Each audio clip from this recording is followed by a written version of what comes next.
How are you finding him? The report I got right away at the beginning from Robert Fitch down here is that he's awful. After Kant, after all, after Kant, if somebody's awful, then it sounds strange.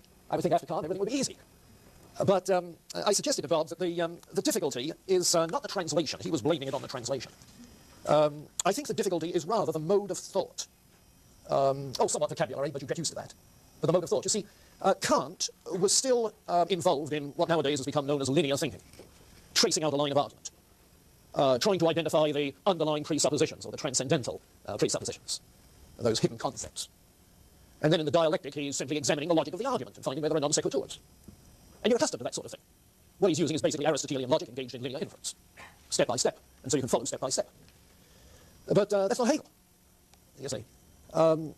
Hegel is more like diving into a pool and trying to get your bearings. And I mean that because it's sort of like a pool in which you've lost sight of the perimeter. You're trying to get some sense of what's in this direction and what's in that direction. You're trying to locate yourself. But to do so, you have to find points of reference in all sorts of different directions. And so it's as if what Hegel is doing is landing plump in the middle of something and sending off feelers in all directions, vectors, to try and locate himself in relationship to other things in the environment. So it's a different kind of reading experience. Putting it more formally, tying it back into what we were saying last time. Kant is engaged in deductive thinking, tracing the logical connection between propositions. His is a logic of propositions, and of the logical inference from one proposition to another. Hegel is not dealing with propositions. He's dealing with concepts. He's analyzing concepts, unpacking concepts. It's a different ballgame. That's mixing the metaphors after being in the pool. but it's a different mode of thinking. You see, that grand layout of his system, which I gave you in outline form with all of the 1, 2, 3, thesis, antithesis, synthesis. You see, all of it begins with the most abstract conception, being. Everything else is trying to explore the concept of being, make it more concrete. Yeah. What do you mean, being? You see? Oh, it's as if Kant has told us that existence, being, is not a predicate, it's not a concept. To which Hegel responds, that's what you think. I'll show you. And, oh boy, it takes him a whole book to show us. And then some. You see? The bare fact of existence, no, that may not be being, it's just given, that is. The bare factuality. Fact without meaning. Existence without essence. You don't find that in Hegel. You see? Hegel, as I intimated last time, is much more back into the Greek ethos in that regard. You see? Because the concept of being is loaded with all sorts of implications. He's trying to unravel them, unpack them. How do you get inside a concept? Well, his way to get inside it is to sort of meander, asking himself, well, in this sort of free-floating mode of reflection, if I say being, what comes to your mind? Huh? Yeah. Non-being. To be or not to be, that's the question, isn't it? Whether it is better to, being, non-being, is or it is not, well, is it that way? Because if you ask whether somebody is or is not, in what respect do you mean? At what time do you mean?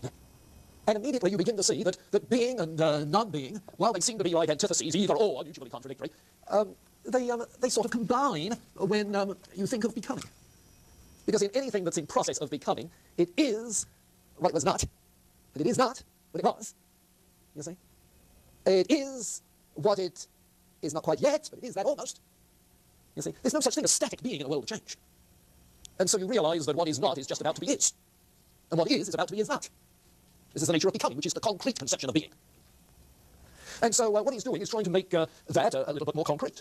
And then you have the outline there. He moves on through other dimensions of the concept of being, not just affirmative or negative, but how much, quantity, all, some, so forth. But then from existence to essence. Yeah, because while on the surface, in a static kind of logic, it looks as if essence and existence stand over against each other. The bare fact of what, the bare fact that it is, as distinct from what it is. Existence, you might say, precedes essence. That's what Sartre's going to say. You see, and Sartre is breaking with Hegel. Because for Hegel, there's no existence without essence. So that while the two concepts in the abstract stand over against each other as opposites, in concrete reality they come together. You see. And so he has to move in his logic to the real concept of being. Notice he says the concept. Yes, being is a concept, not an empty, meaningless fact, but a meaning-laden concept. You see. And so he works on in that way. So this is the mode of thought, you see, Bob. And if you keep this in mind as you read, then you come a lot closer to what he's doing. And we'll get some illustrations of this as we go along.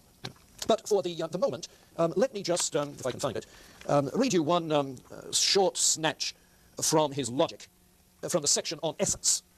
And I think you can see what he's doing here.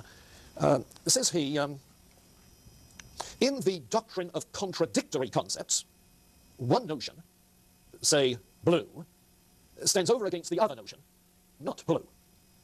This other would not be an affirmative, like yellow, but merely kept in the abstract negative, not blue. The negative, in its own nature, is something quite positive. But the inane opposition, inane is his word, the inane opposition between what are called contradictory notions is fully exhibited in the grandiose formula of a general law, that everything which has the one and not the other of all predicates which are in such opposition. In this way, everything is either blue or not blue. You're either blue or not blue, white or not white, yellow or not white. Informative, isn't it? You know, it's empty, it's inane. It doesn't tell you anything. It's forgotten that identity and opposition are themselves opposed, and that there is the principle of contradiction. But in contrast to this doctrine of contradictories, he talks about the conception of polarity. So that, if you like, being and non-being are at the two poles of a continuum, you'll see.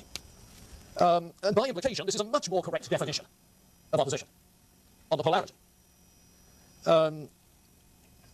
And he therefore talks of a whole variety of polarities, not only being and non-being, but finite and infinite, ideal and real, one and many, universal and particular, appearance and reality, reason and reality. You see, these stand in the static logic as antitheses. But in reality, everything partakes in both, of every polarity. Well, we see that in Hegel. Right after a break, we'll be reading Whitehead. And I'll draw your attention to this again, because in the preface to his major work, Process and Reality, he says that he is very much influenced by F.H. Bradley, the British Hegelian, in rejecting all of these polarities. So keep in mind then that the Whitehead you're going to be reading is, like Hegel, rejecting these polarities and working with something of a dialectic. Now the big difference is that he's not a metaphysical idealist, Whitehead isn't. Whitehead is transferring the Hegelian scheme onto a more naturalistic basis, you see, onto a more naturalistic basis, in terms of natural processes of evolution and development. And the same can be said of John Dewey, whom we'll be reading a week after Whitehead. You see, they both started with their philosophical roots in the Hegelian tradition, and then moved into a kind of naturalistic metaphysic. So keep this in mind, it's tremendously important. If you remember the course syllabus, you remember that everything on now into existentialism I've called 19th, 20th century heirs of Hegel. You see, that's true of Whitehead and process theology, it's true of John Dewey and American pragmatism, it's true of European phenomenology and existentialism, it's true of Marxism, you see. And it's this dialectic that's the significant thing. Okay. Now keep in mind what the word dialectic means. Literally, dialego, to think something through. It's not to follow a chain of inference, it's to think something through. Analysis. So what the dialectic does, this mode of thought, is to think through the concept of being, and then of subsidiary concepts that emerge in the process as aspects of being. Okay. Does that help a bit? Hopefully gives you some context for what you're doing. All right. Let me mention one other book that's helpful. I may have referred to it along the way. But it's a book by one of our graduates, Merrill Westphal, and to my mind is one of the most readable things written about Hegel. It's called History and Truth in Hegel's Phenomenology of Mind. History and Truth in Hegel's Phenomenology of Mind. Westphal has a more recent book on Hegel's philosophy of religion that I haven't read yet, but this one I found particularly helpful.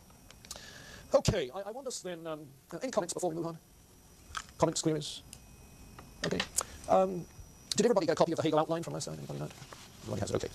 So let's turn our attention then to the phenomenology of mind, or Geist, the term, the old Anglo-Saxon word ghost, spirit. If I say keep in mind what he is meaning by mind, I'm not trying to pun, but reflect for a moment that by mind or spirit, his primary reference is not to some kind of soul substance. Because Hegel isn't working with a substance metaphysic. His is a process metaphysic. Now, that's an important distinction that goes all the way back to the pre-Socratics, where you remember some of them were looking for the basic stuff, the underlying substance, unchanging. And I suppose substance metaphysics in that sense is epitomized by Parmenides. And others of them were more concerned with understanding process, and took process to be more ultimate than unchanging substance, Heraclitus. You remember Heraclitus, who never stepped into the same river twice? Okay. Well, that alternation, those opposites, between process and substance have been with us ever since. But by and large, the philosophical movement that began with Descartes is substance-oriented. And that may have been because of the influence of mechanistic science, where matter was often conceived as inert stuff. You see, permanent, unchanging, indivisible pellets of inert stuff. Well, with that concept of unchanging stuff, it's easily transferred to the concept of mind or soul as an unchanging substratum. You see. Well, I think it's fair to say that Kant put paid to that. One of the things Kant did was, of course, to more than suggest that the concept of substance is our idea. It's a subjective conception we superimpose on things. And Hegel isn't concerned with that question. He's interested rather in mind, spirit, as in the sense of creative vitality, in the sense of emerging consciousness and self-consciousness. The creative spirit that pulsates through everything, to pick up the romanticist notion. So that if we are trying to characterize Hegel's metaphysic, and I've already characterized it last time several ways, but you could well characterize it as a romanticist idealism. Yes, a conception of everything ultimately of the nature of mind or spirit, but understood in a romanticist sense of creative freedom bursting out all over. Or if you like, it's an evolutionary idealism, where everything which is potentially creative spirit is moving towards a full manifestation of its creativity of spirit, its freedom of spirit. And so not only is biological evolution seen in those terms, vitalism, but by the same token, cultural evolution is seen in those terms. Historical development is seen in those terms. The history of art is seen in those terms. The history of religion is seen in those terms. More and more unfolding of the freedom of spirit reflected in religious belief, imagery, practice, so forth. So it's evolutionary idealism. And dialectic is simply the logic that traces the process. The logic that traces the process, it gears to the process. Thesis, antithesis, synthesis is the process of reflection, and it's the process of reality. You see, the rational is the real. So that the reflective process is also the real process. It matches. Well, it's with that in mind that we've seen that Hegel moves from the original grand thesis of logic, which is the abstract form of thought, to nature, which is the unconscious manifestation of thought, bearing that form, to spirit, which brings the abstract form and the unconscious manifestation together in developing consciousness. You see. And he's concerned with the development of the individual self-consciousness.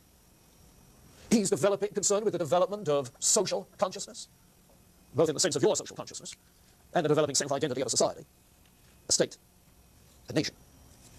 And he's concerned with the development of the full freedom, self-consciousness in history of the absolute, the all-inclusive spirit. All three. So that while the first looks like a piece of introspective psychology, reads like that, and the second reads like a book of ethics, you see, the third sounds like a treatment of cultural history. Art, religion, philosophy, and their unfolding. Until you come to the consummation of it all.